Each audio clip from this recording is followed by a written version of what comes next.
Well, good morning, good afternoon, and good evening. Welcome to all of our attendees tuning in from around the world. Today's broadcast of Invisible Women in Sport is an Institute for Sport and Social Justice production. I am your producer, Garnett Overby III. All guests will be muted during this production, but I encourage you to use the chat feature to ask a question or leave a comment. We will reserve time at the end to answer your questions. So now, without further ado, I would like to welcome our host for the last time, Taylor Middleton. Hi, everyone. I hope everybody is having a great Thursday so far. Welcome to season 2, episode 19 of Invisible Women in Sport. And like Garnett said, this is my last time hosting for you guys. So I'm hoping to give you guys a great show, and we have a wonderful guest for today.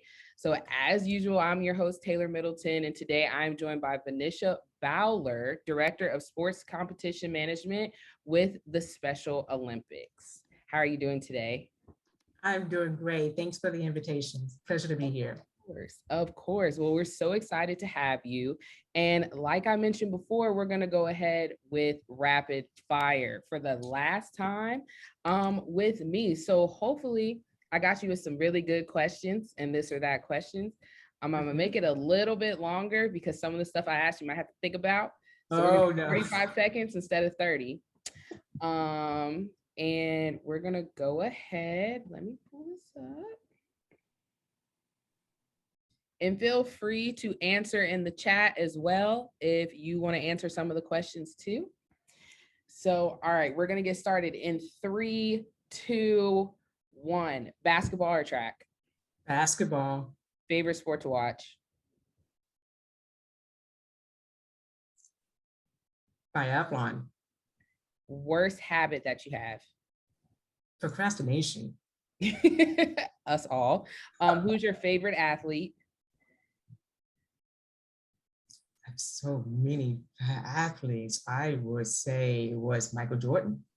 Okay, one goal going into 2022. Lose 5 pounds.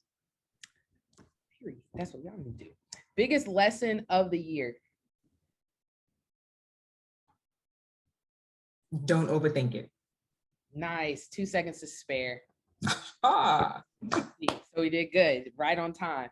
So as I mentioned before, Venisha is part of the Special Olympics, and we're going to go ahead and show you a short video to kind of promote some of the things that they have going on right now.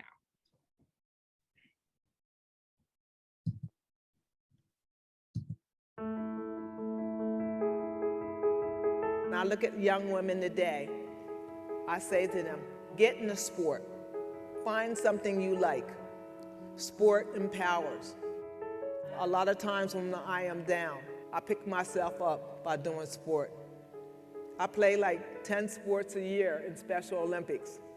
And ladies and gentlemen, I'm 65 years old. I'm nobody's grandma. I am empowered by sport.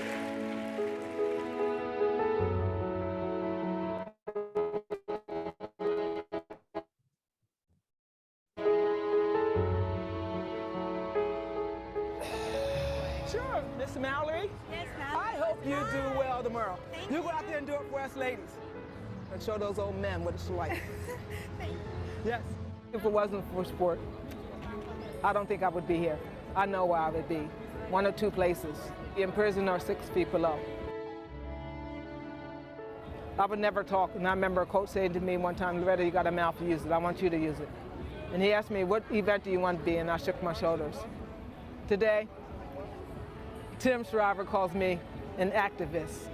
I mean, you have been touching lives all around the world. Well, thank you. My message is for women to keep fighting for your place in life. There were very few women in Special Olympics when I started. But I remember my first big games, 95% of the teams were men. This is the first games that is 40% women. So now these games set precedents for the next games to bring more women. And don't tell me those women aren't out there.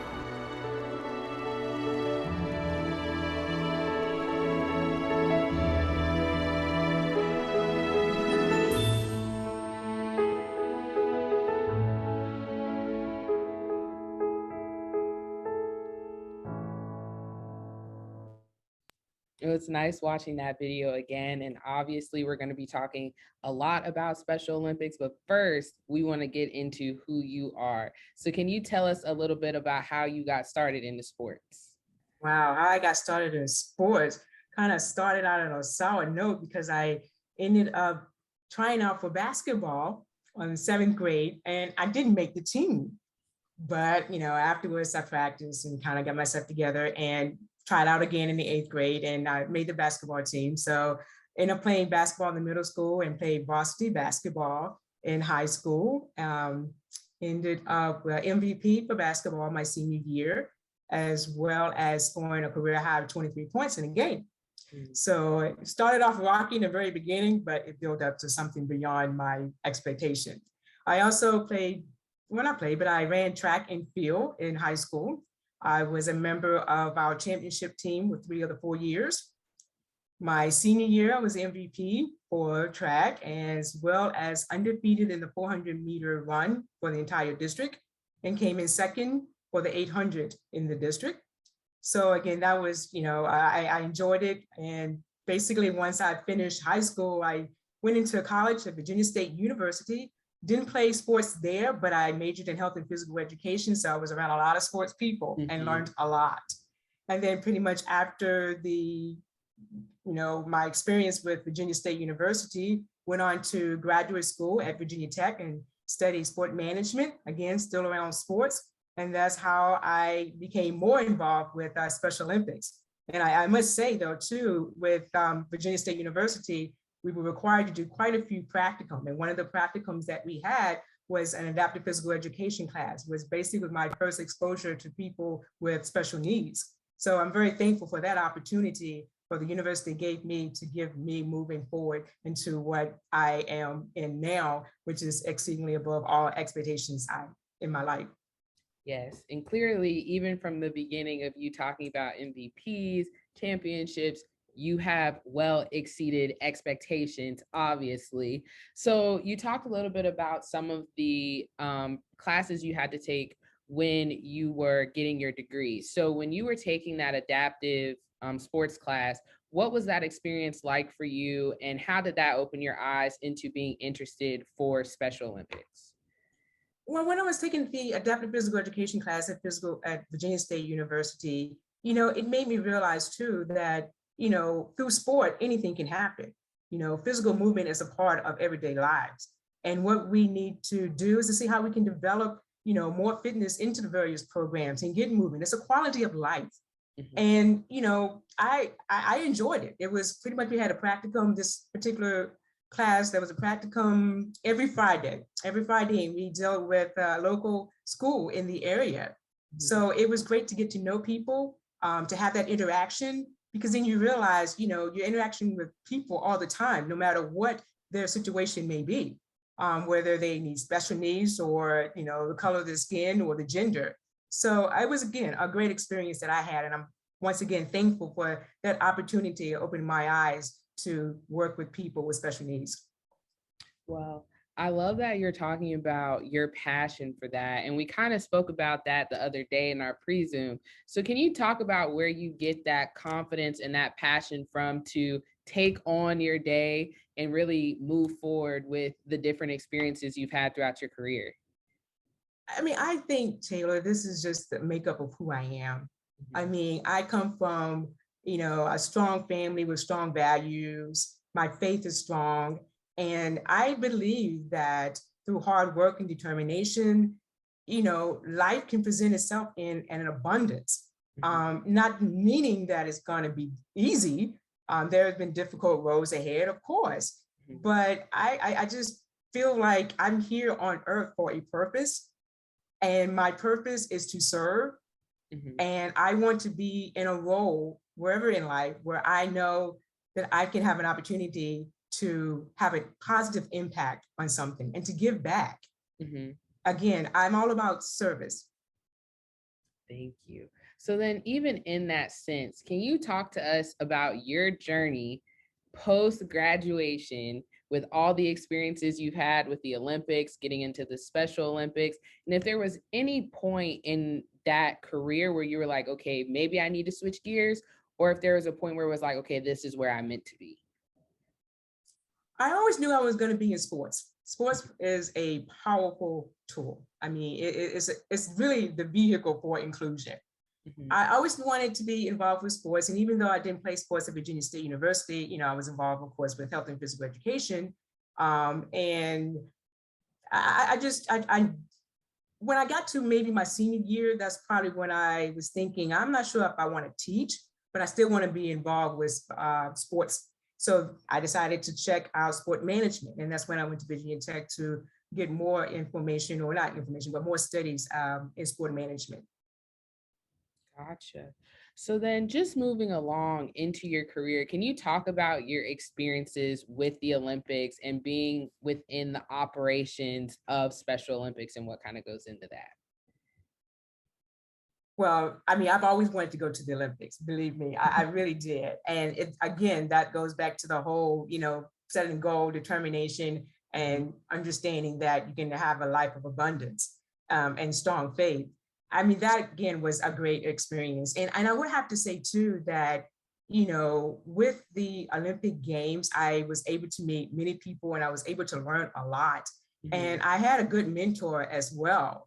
And the interesting thing that happened for the Olympic Games as well was, it was actually through my work in dealing with Special Olympics when I was volunteering, actually working on my master's at Virginia Tech. I was volunteering for Special Olympics and I ended up being a coach for the volleyball team.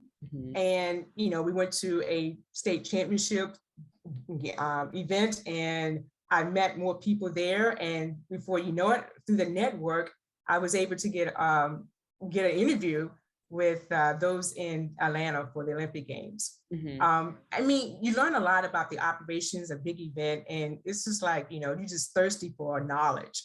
And just the fact that, so much knowledge was at your exposure is beyond belief. And I actually worked in the sports department, training sites. And again, it was a great experience. And once the games got closer, we had multi-sport training sites, and I was assigned to the one at Emory University. I believe there was about maybe four or five sports there. And interesting with that, see, this is how connection works, is that when I was in Atlanta, working with the Olympic Games and at Emory University for that training sites, I met individuals there that I know now that are involved with Special Olympics at the various levels and local level, and also has helped us in our international competitions as well, as far as putting games together and helping us with various rules. Gotcha. So were there any major differences that you noticed going from the Olympics to Special Olympics, whether it was communications and then obviously outside of the fact of like the difference within the athletes, but was there anything outside of those things? I mean, when you're looking at an event management and you're looking at the Olympic Games, you're looking at Special Olympic Games, your goal with Special Olympics is to give the athletes the safest and a quality and dignified competition environment. So, we were able to utilize some of the, the operations that were put in place and, ensure that it was in place for our game. So that was like a transfer of knowledge, basically, from where I am concerned from. But with Special Olympics, we have, there's a lot of events going on. I would say that. I mean, even at the grassroots level, we had over, I think, 115,000 competitions in 2019. So there's stuff going on competitions going on all the time. But my focus with Special Olympics now is specifically on World Games competitions. And we have those every 2 years, alternating winter and summer. And again, the goal is for our Special Olympics World Games competition is to raise the bar, to raise the standard so that we can have that safe, quality, and dignified competition for our athletes, because they deserve to be at that event at the highest sport quality. And that's what we are always focusing on and moving forward. And we've made tremendous enhancements over the years. There's still room for more enhancements, and we're working on that from 2023, Kazan to 2023 as well, and moving forward in other events. But again, the Olympic Games, quality events, but we at Special Olympics expect quality events, and our athletes demand quality.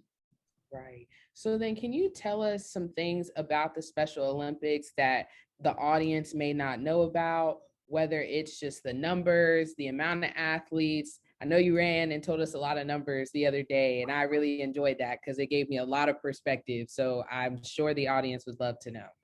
Oh, great. Well, first of all, we have to realize that, people with intellectual disabilities have been marginalized, sidelined, and isolated far too long. And Special Olympics is changing the lives of people with intellectual disability through sports every day around the globe. And looking at the statistics that we had from 2019, there was like 5.7 million athletes with intellectual disability participating in over 30 sports. That includes 524,000 coaches, athletes and coaches participating from over 200 countries. And that doesn't even include your 754 sports partnership that exists. Mm-hmm. And again, that was in 2019. Of course, with the pandemic, we're not able to do as much as we were able to do in the future. And that goes for a lot of events inside of Special Olympics and outside of Special Olympics. And I think also people don't understand that Special Olympics is not just a one-day event. It's not just a field day. The mission of Special Olympics is to provide year-round sports training and competition in Olympic type sports for people with intellectual disabilities. And Special Olympics serves athletes of all ability levels in the over 30 sports that we offer. And then we have a competition structure where we, place athletes in divisions based on their ability levels, age, and gender, so that they can be guaranteed a fair and equitable competition. Mm-hmm. I think also, the other thing about Special Olympics that's important to us is inclusion, because we're in the, inclusion revolution right now. And it is so important because what we want to be able to see, this vision is that if we can have this inclusive world for everyone, that's basically driven by the power of sports. And we got to keep sports at the forefront because Special Olympics is a sport organization. We want our athletes to be able to live healthy lifestyles, fulfilling lifestyles, active lifestyle. And then, when we start thinking about also inclusiveness, we got to start asking ourselves too, who are we leaving out? Mm-hmm. And there is no justice. As my colleagues have written on various memos, there's no justice without people with disabilities. Mm-hmm. Just like there's no justice without people of women per se. Mm-hmm. So sport is basically Special Olympics vehicle for inclusion. And we also have the Special Olympics athlete oath about let me win, but if I cannot win, let me be brave in the attempt. And Taylor, if you think about it, that is an inclusive message that can apply to everybody's life, everybody in the world's life. You do your best that you possibly can. That's everyone. And again, Special Olympics really is the true meaning, in my opinion, of sports. Our athletes really do train hard. We're doing, and they compete, and we're doing a lot of things within Special Olympics. Not only at the international level with all the events that we have, but the grassroots level, that's where it all starts. Mm-hmm. That's where we need some support, because then they can, of course, work their way up. But, the grassroots level is where it all begins. Mm-hmm. And, when we talk about invisible women in sport, particularly in the Special Olympics movement, we have so many. We have so many with the athletes, the sport leaders, their coaches, family members. So, again, Special Olympics, we want to be included, and our athletes deserve to be included, and sports is the way to get there. Yes. And even as you're talking about inclusion, just to kind of tie in your video, the athlete, I believe Loretta, who was talking, she was saying how the first time she competed, it was 95% men. And then in that games in 2019, it was 40%. So what efforts are you all doing at Special Olympics to get more women involved and get to that higher number for the next games? Oh, well, for the next games, we're looking at for 2023, 50-50. And we pretty much have kind of organized or set up the quota where we have quota by each sport and working with the various regions. But, I think we're going to be able to make it. I mean, Mhm. women are out there. They are, becoming interested in the sport. And our regions are doing a good job of reaching out to those athletes. And women are seeing other women do it. It's different sometimes when you see someone that's actually doing something. And again, we're not there yet, but we're going to get there. And again, 50%, that's the goal for the Special Olympics World Winter Games. I'm not sorry, the Special Olympics World Summer Games in Berlin in 2023. And what we said when 2019 was about 41% that we had. And right now, when we're looking at the quota, we're there right now. We're there right now. We're holding on strong to 50-50. And I think would be just a great opportunity for everyone. And an interesting thing too was in 2019, for the first time in Special Olympics history, female athletes from Special Olympics Saudi Arabia attended the World Games. That is a big deal because you even know back in when the London Olympic Games, there were only a small number, and then Rio de Janeiro was another small number. I can't remember, but I believe we had about 24 for Special Olympics World Summer Games in Abu Dhabi. That's a huge that's huge for us, and I think we just have to we're trying to look at more creative ways to support this. It's important for our movement. I mean, it really is important for our movement to see that even split where everyone has an equal opportunity. Right. And it's nice, like just hearing those things, the initiatives and efforts that the Special Olympics is making throughout that time and just learning more about it. And even with that, you have been on the go working with Special Olympics and the Olympics for so long. And you've had an amazing career in doing so and continuing to do so.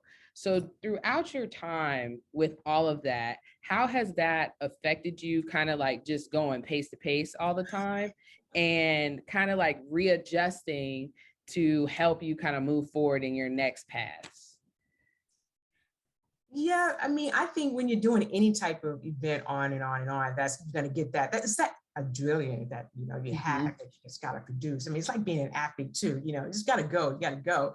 But the other thing is too is that I understand where we want to go. I understand the mission. I understand the passion, and I think people with passion, they just do a lot, and that's good. But the challenge that we have, and particularly me, is that we want to do all of these great things, but you don't have enough time to do all of them, and you don't have enough money to do all of them. So you eventually have to like prioritize, the most important things and kind of create your project timeline and go from there. But I just think basically we're doing some great things for sure. We're definitely doing some great things, and there are times where you're going to get tired. I mean, that's event management, period. But as I'm getting older and learning and becoming wiser, you got to find time for yourself, and self-care is important in whatever you do. You're not just working in an event, but whatever you do, self-care is important. And I think the other important thing too is that, I have a lot going on as well, but I also have a good team. And I think it's very important to surround yourself with a good team. I remember one volunteer leader indicating to me, he said, his favorite quote, and I've used it, was get good people and get out the way. And you have to trust the people to do the work they understand the mission, they understand the goal, you set the standard, you provide the encouragement as the leader. But there are people that are really willing to help and really willing to take the organization to the next level. And it's their divine time, is their, divine assignment per se to do that. And I think sometimes that helps with, with the whole overload of work. But again, because people are so passionate, the main thing that we want is basically to ensure that we have that safe, quality, and dignified atmosphere for our athletes and that they are included. Right. So then even outside of that, for the audience members who don't know, Venisha has traveled to 19 different countries and counting due to her career work. So with that, Can you talk about maybe some of the challenges or obstacles that you had to overcome within that space, or things that people may not realize that they kind of have to be considerate of when they are traveling into different spaces in different countries that aren't just here in America? I do love the travel, and I love the fact that I have the opportunity to meet so many people from all walks of life, that share the mission of Special Olympics and want to see our athletes succeed. Mhm. I mean, in going through the different countries, just depending on whatever country it is, you learn to, I think respect is always the case, respect. So what I always do is basically just do a little research before I go on the country, understanding what their customs are, what some of the cultural sensitivity issues, et cetera. And I must say, though, that when I'm traveling to the various countries, I'm treated with great respect. Mhm. Because I think they, it's like you're a guest into that country, and they want to make a good impression. And I haven't had a bad impression Mhm. on any of the 19 countries. And some of those we've been traveling like maybe 3 times in the same year. But the other thing is learning how to communicate, and there's translation involved. And I've learned tips over the years of, I have a colleague that, tells me often, Venisha, slow down when you're talking, so people can have time to process that information. And people have different learning styles. And, I also remember too, that sometimes in communication, it may not be verbal, it may be nonverbal. For example, and I'll give you a good example, was when I was in one country and there was an event and we were at the award ceremonies, and I didn't have the translator with me at that particular time, but we needed to solve this problem. And basically, you just have to instead of talking because they didn't understand and I didn't understand what they were saying, you just actually kind of have to physically show them. And it worked out. They got it, they saw it. So there's just a lot of different communication styles, and you just be adapted, flexible to it, learn it, but respect the culture for sure. And it's a great experience, and the fact that you're dealing with an international audience, that gives me pleasure, and that's how we have a good diverse sports team. That consists of members from various parts of the world, and that's exciting because it brings different perspective to the table. That's inclusion.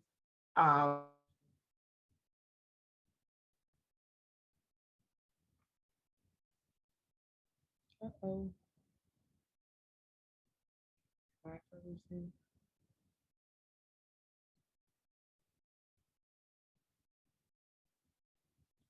Did we lose Venisha? Okay. We're gonna wait to see if she comes back. Just okay. Well, in the meantime, we'll just keep this going until we see her coming back. So one of the other things that Venisha had shared with us the other day was that the Special Olympics and the Paralympics are not the same. And I thought that they were the same, and we learned that as well. And then something that you may not know about her, as she was talking about her speed and moving forward and doing things, I think we got her back. She's on mute. There, oh wait, there we go. Hold on. Okay. There we go. It happens. It happens. There was 2 times this year where I was hosting shows and Garnett had to fill in for me because my Wi-Fi cut out. So yeah, I completely understand. But you left off talking about diversity and just inclusion in the space and the diversity of your team. So for you as a woman of color in that space, as a Black woman, what does that mean for you, and what has that experience been like for you? Well, within my immediate team, I think the experience has been a pleasant experience, because even in my immediate team here, we are a team. It's teamwork, and that's again what you learn through sport, teamwork. And I think within the immediate team, we respect each other's opinion, we respect each other's decision, and we are all in it because we want to see the product to be the best product there is. So there's a common theme here of we want each other to succeed, and we're very respectful of each other's places. And again, we have, you know, members of our intermediate team from all over the world. And that I like that. I really like that because we can get different perspective, and we learn how to appreciate everyone's. Right. So then even just thinking about that with our show, we are coming to our last question. So Candace is going to take over for Q&A after this, and I always close out with this. So for people in the audience, please get your questions ready for Venisha. She is very wise. She has a lot of great things to share. And if you want to know more about the Special Olympics, she's got all the info. So unfortunately, this would be my last show. So the last time I'm going to ask this question. So with everything that's been going on and new women coming into the industry with sports, what is some advice that you can give to women either looking to get into sports, currently stepping into sports, or just even older women who have been sitting at the table who may want to change or may want to move into a different direction? I think sports is definitely a good place. You know, if I had to give advice, you know, I would say, you know, as you begin your journey, you know, on this, is to try to get as much experience as you possibly can. I mean, and that's basically how I started with, you know, doing some internships, working with the practicum that I did with Virginia State University, or volunteering when I went to Virginia Tech for Special Olympics.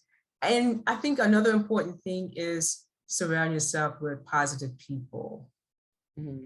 Get to develop, you want to be able to develop strong relationships. Relationships are extremely important. I mean, it's not, you know, those that are going to say yes to you every time, but I do believe though that, you know, developing some personal relationships, professional relationships, expanding that network, and go for it. Mm-hmm. Why not? I mean, that's the question. Why not? If you're interested in it, you know, in sports, why not? Just go for it. Mm-hmm. You know, and I think you should have an open mind, you know, because you don't know really where your path is going to lead you. And I am a witness that there are so many great things that can happen along the path, you know, that divine order that I keep talking about, you know. There's so many people you'll be able to meet through your networking. Just go for it. Why not? If that's what you want to do. And I strongly do believe that, you know, if you're interested in sports, check out Special Olympics.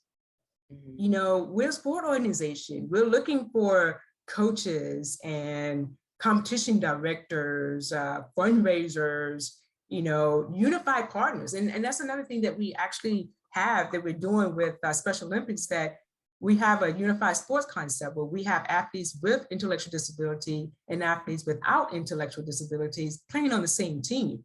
That's inclusion. You know, can you imagine the social impact that has? And, you know, get involved. I mean, get involved in, you know, get involved in sports if that's what you want to do. You want to have a career in sports, and just be true to yourself. Be true to yourself. I mean, you're responsible for you, but I say go for it. You have nothing to lose. You really don't. You really don't. Well, thank you so much for being here with me today. And I'm sure this won't be the last time I will be giving you thanks and appreciation. So I'm going to go ahead and pass it off to Candace for our Q&A, and then I will hop back in a little bit later. Okay, great.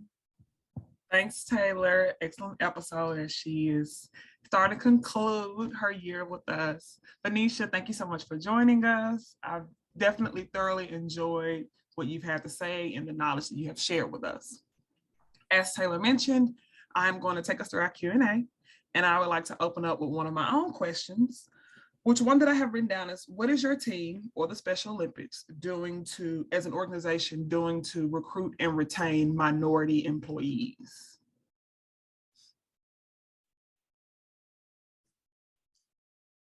That's Sorry, I a didn't mean good to stop. question. More of a question for HR than sports. Yeah. Yeah, that's a good question. Or I could kind of Sports tailor it. employees. That is definitely a focus. We do, want to have a diverse team, overall. And, in sports is just one of the departments within the organization. So I definitely believe that that is the focus of the Special Olympics movement, is to ensure that we have a diverse team. Yeah.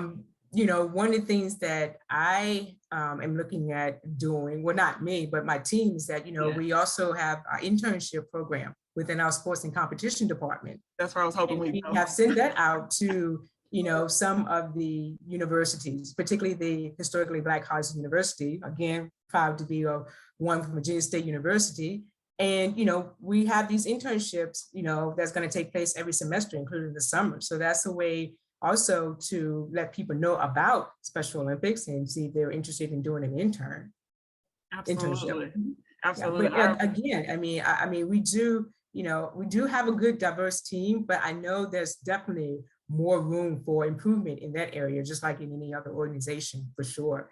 But I would also, want to direct people to the website, especially on the website, and look at under careers.com, because there's a section in careers that lets you know what's opening. And I would encourage, anyone who's interested in working with Special Olympics to apply.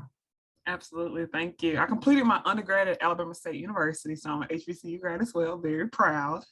Yes. And I also recently submitted my application for the internship program. So we'll see how things kind of turn out. All right. So now we'll go to the chat. First question is from one of my classmates, Iya named Miranda. She asks, how's your experience working with the Special Olympics shaped you as a leader?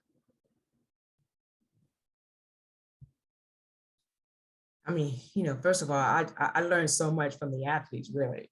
There's a lot. I think I have become more compassionate. I'm more knowledgeable. I've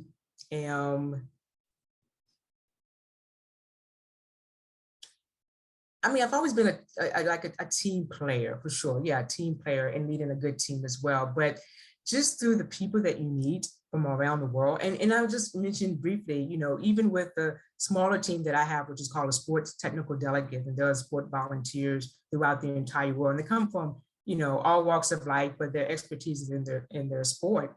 And I just have become, and I think, more compassionate, more understanding of, their work, learning what they know about the various sports. Because I just don't know all 36 sports. I can't. I'm only one person. I can't know all the rules. So, but I think it has shaped me to be a good leader. I've grown. I have grown tremendously. I can only remember back in the day, even when I was at Virginia State University, how really quiet I was. And now I am, moving up and expressing my points of view, providing guidance, having a vision for our standards of competitions. So yeah, it's been a great, it's been a great experience. It is a great experience, and I'm sure it will continue to be a great experience. Absolutely, thank you. Next question comes from Rebecca Simon. She asks, what is your advice for finding a mentor? Oh, definitely get one. Yes. Find a mentor. Yes. And sometimes, you can even just go out, just ask someone, say, would you be interested in serving as my mentor? I've watched you, XYZ. I'm interested in this. You have this background, would you be willing to kind of mentor and help me along the way? But the one thing I would say is don't waste your mentor's time. Don't waste people's time, be serious and be willing to do the work if you're interested on staying focused on that successful track. But I think having a mentor is extremely important. And, it doesn't matter if it's a man or a woman.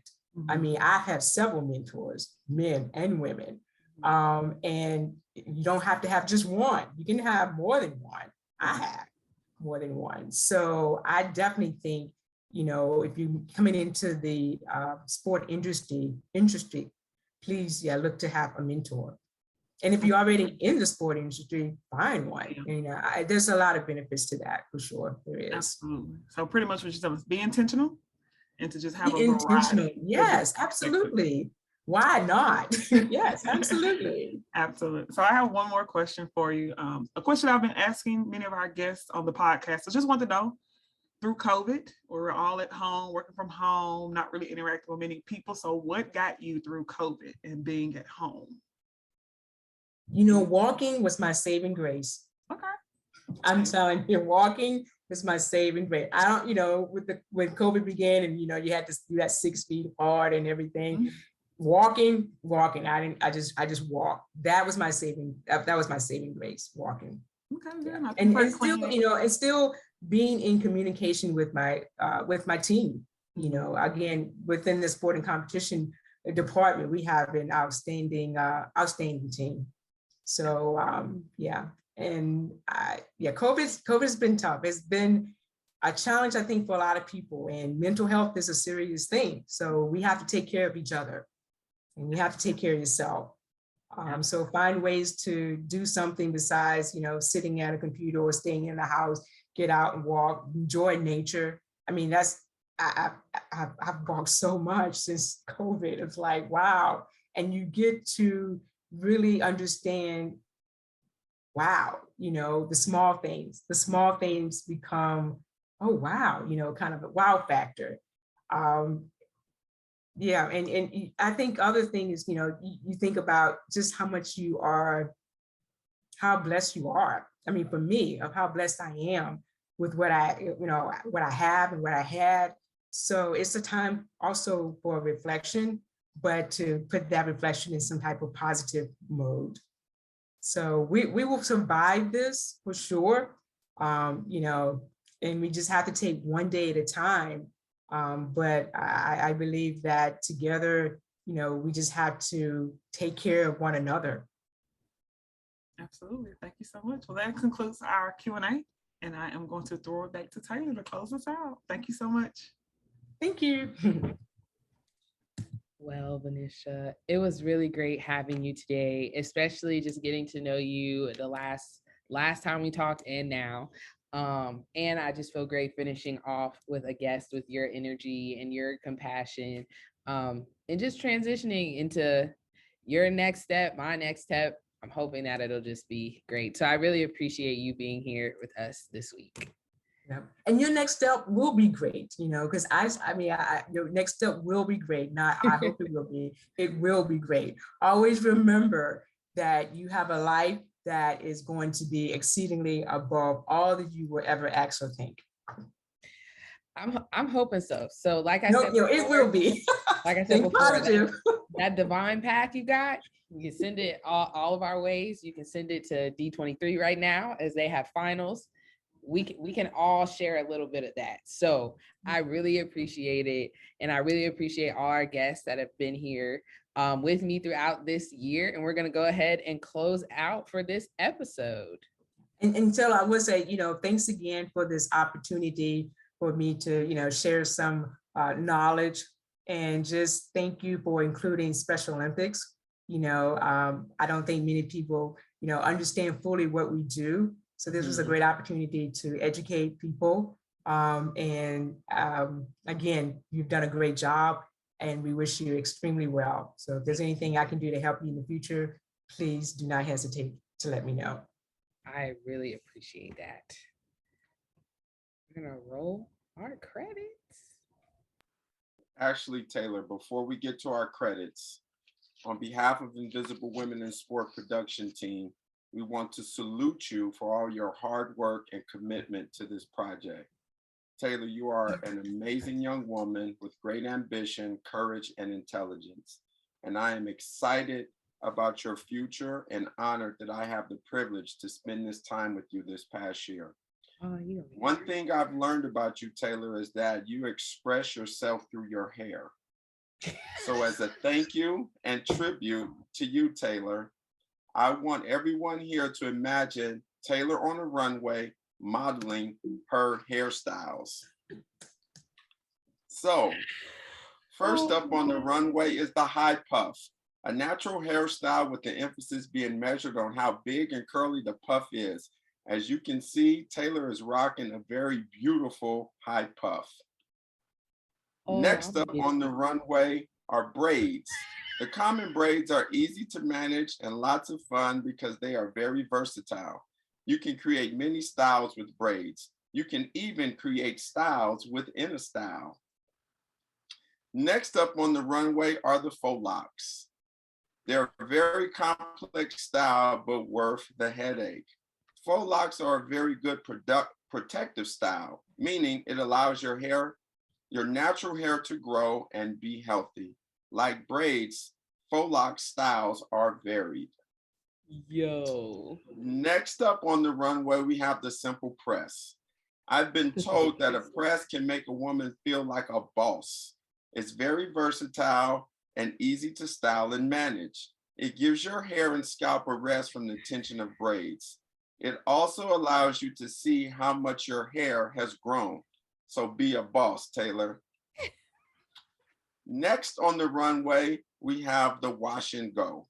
Oh Don't let my the name God. fool you. Sometimes it takes days to get this look. It gives you confidence when it sits the way you like. You know it's right when you glow. Next up on the runway, I'm screaming. we have the twist outs. We have 2 pictures of those. Very similar to the wash and go in that it is not always easy to achieve, but when it sits right, you know it. It gives you great confidence and helps you love your hair. You go, girl. And finally on the runway, we have the gorgeous wavy frontal. This will make you feel absolutely fabulous. This is another protective style that is definitely worth the effort. When you see Taylor looking like this, you know that she is living her best life. So Taylor, we love you. And we just want to extend a huge thank you for all that you've done with this project this year. Yo. Garnett, who wrote that? We'll talk off camera.